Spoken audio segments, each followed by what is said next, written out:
Ever since I was a kid, I've been legit. If I was you, I would cut up my wrist. Exotic all. Alright, what's up? It's your boy Hard Ali, a part of Team King Slayer. And yeah, so it's been, maybe like a week or two that we're back from Atlanta from Charlie's Collectibles 10K Riftbound tournament. Yeah. So yeah, I am definitely just about to give you my experience and some tips and things that I learned from the game.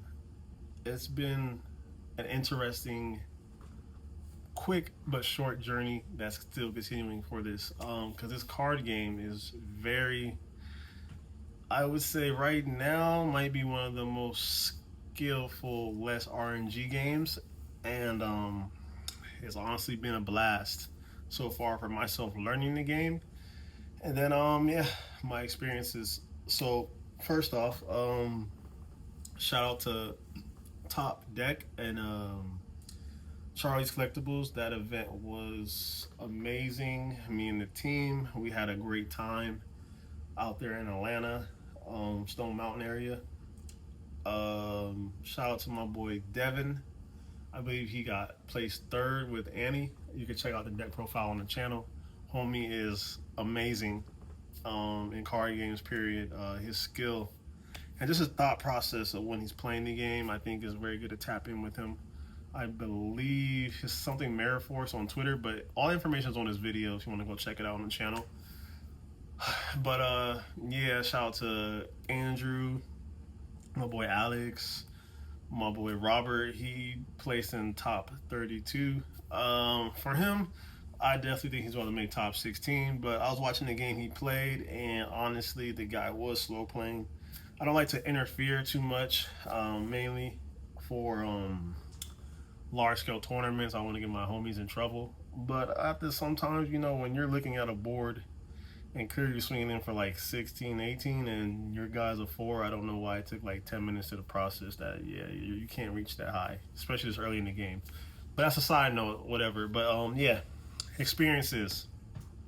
So I've learned Riftbound. I probably played the game maybe in the amount of time to reach a max about like 3 weeks, maybe less. I don't know. I had low-key went out to Atlanta and learned how to really play the night before. Shout out to my boy Andrew for giving me like legit tips, and Robert and Alex also, because they definitely helped me understand a little bit better the game. But I learned the most by playing in tournament, and shout out to everybody that I played that day.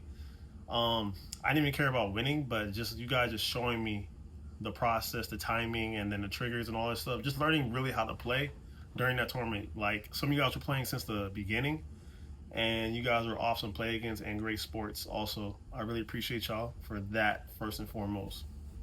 Another thing too, I did get in a car accident before the trip, so I wasn't really able to test much. But yeah, I'm doing good. Life, it happens. But yeah, things I've learned playing Riftbound first and foremost, yeah, I would say is definitely taking your time, but not like, eating up the clock. I mean, processing the information on the board state, and you want to maneuver in how you play. You want to really think about steps ahead, because there's a lot of reaction time in this game and a lot of reaction between players. Very interactive game. That's what I love about this game too. It's very tight. But yeah, you really need to process what you're doing, because even the smallest misplay can set you back really far, and a lot of decks in this game are not forgiving, such as playing like Ari, Set, Timo's, little like tight decks. Annie, people that play like Annie, that deck is definitely not forgiving. Kaiser, a lot of people play Kaiser because it's a lot easier and is very much it's a good learner deck, but it also somehow is one of the best decks right now and most played, next to probably like Yi. Set's probably about to come up. But yeah, really understanding and processing and taking your time, but don't try to be like slow playing or nothing. But I really mean, like, think about your plays. This is why testing, playing outside of tournament doing your locals, and play with your friends. Don't be scared to play this game. Like that really helps a lot, for sure. Because for me, I had to I'm trying to catch up on all the hours because people have been grinding this game since the beginning, which is amazing. Since it was in Chinese, my boy, my boy Devin has a deck in Chinese, and I was like, that's cool. But anyways, next number two, processing. Another tip I would also say is, what do I say? Another tip that I would think, yo, mental math. Understanding mental math and maneuvering. Big thing about this game is really, you're gonna hear this a lot. Everybody's been saying to me, the game is like chess. Maneuvering the pieces, when to retreat a unit, when to hold, when to honestly let a unit go. Your resource management, understanding different things in these aspects impact the game so much.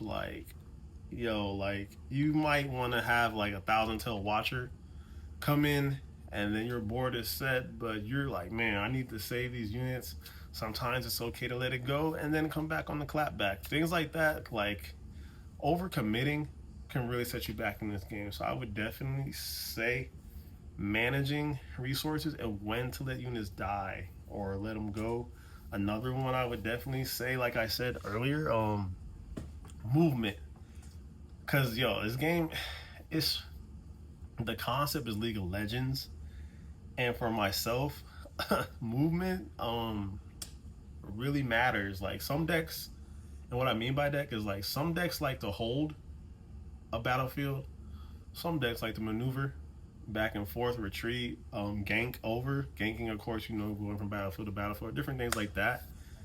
But maneuvering and understanding that concept will get you really, really far. And like, because sometimes what people do is, this is actually what I was doing. Honestly, I'll talk about myself. So I was literally just crashing into people constantly and just losing all my guys, and I would just lose the game because I just didn't understand maneuvering, when to retreat, when to go in. I did not understand that concept till my boy Andrew was like, "Yo, bro, what are you doing? Why are you playing Gundam right now?" Like it was crazy. But for sure, maneuvering is so big in this game. Master that for sure. Another thing for myself, triggers, understanding trigger effects, when to play something.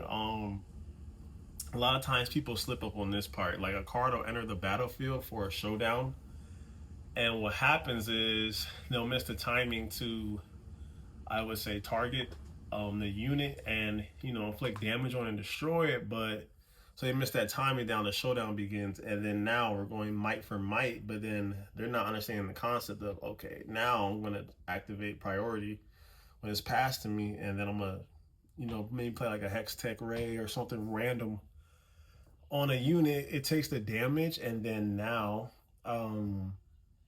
but now we're just trading. I would definitely understand might and damage. Might versus damage is really big. And when to play a card. Like you gotta understand the timing in this game. It is so important. Like I cannot stress that enough. Understanding that concept is really big. Man, that would have taught me a lot. And I'm not gonna really take crazy long in this video. I just want to give some tips and things that really helped me, as I said. But the card pool. You need to know the card pool of this game and what decks do. If you have friends or you go to locals, ask to play different decks before tournaments, for especially for large tournaments. Play other decks to know what your opponent wants to do. There are different lines and plays in this game, and then like I said, the skill cap is really high on that aspect. Learning to maneuver when to play something and following your lines of play. I would definitely say this game plays like a Magic and Yu-Gi-Oh, but that resource management reminds me of a pseudo version of like One Piece, I would say. But if you're not understanding, they play like a hidden card, and you don't know, like, oh, I'm playing against maybe like orange or yellow, and I'm not understanding this is like a hidden blade. or whatever, you can really throw yourself off. So you need to really understand the counters, understanding buffs, different things the top decks can do. You're playing against like it's a lot. It's a lot. Understanding your colors and interactions, and when someone can really, you see two up on your opponent's board and they're playing red, and you already know like, oh, I'm about to catch maybe a Void Seeker. No, Void Seeker's three. Sorry, apologize. Maybe 3 mana up, and they take a Void Seeker on you. You're like, oh, nice, I got Void Seeker. For me, um, a card I really dislike is Falling Star. Hate to see it. Love to play it though. I love to play Falling Star. Sorry, it just bodies too. I'm personally an RE player. I hate seeing it used on me. But yeah, understanding another way, unorthodox plays and not the usual plays. Like, people use Time Warp mainly to get extra points, but you can also use Time Warp to ready and draw. You know what I'm saying? To speed your stuff up. That's something I was like, yo, this guy was playing Time Warp against me. He probably played like 3 Time Warps on me, but he was using it just to draw a win piece, a win con, basically. And I was like, oh, why didn't I think of that? It's just a draw. I know I'm over here using Time Warp just to get points. Just little things, understanding when to use a Stupefy just to draw 2, when you have a Dreaming Tree, Battlefield, just like, those things matter in this game. It's just, and honestly, don't be scared too, bruh, to watch a lot of different videos. Before I even played a card, I was watching mad content. I was watching a lot of content in the game just to learn the basis of play and then what people are doing. Shanghai, that whole first big, I think it was like for 30K, that was a lot of different decks. And that's the China meta or overseas meta per se. And they kind of set the bar for a lot of things that was played over here. A lot of different builds and decks. So you can kind of get an idea of what people were doing. So you got to do your research in this type of game. If you want to be successful, you got to put in time. You gotta play test. You got to know the card pool. You got to take your time. You got to understand interactions, triggers, different things. But yeah, honestly, those are like just some quick tips. I don't want to really hold you guys too long for this video. Pretty soon I'm gonna just gear this channel more towards Riftbound. And honestly, I'm gonna start dropping more deck profiles, more live gaming, and maybe my own version of game nights in the future for this channel. I hope you guys, tune in. And then yeah, I'm gonna play this little recap, what I'm saying, of me and my team and my adventures out there in Atlanta and Charlie's. Shout out to everyone again. Thank you for tuning in. First and foremost, bless up, and yeah.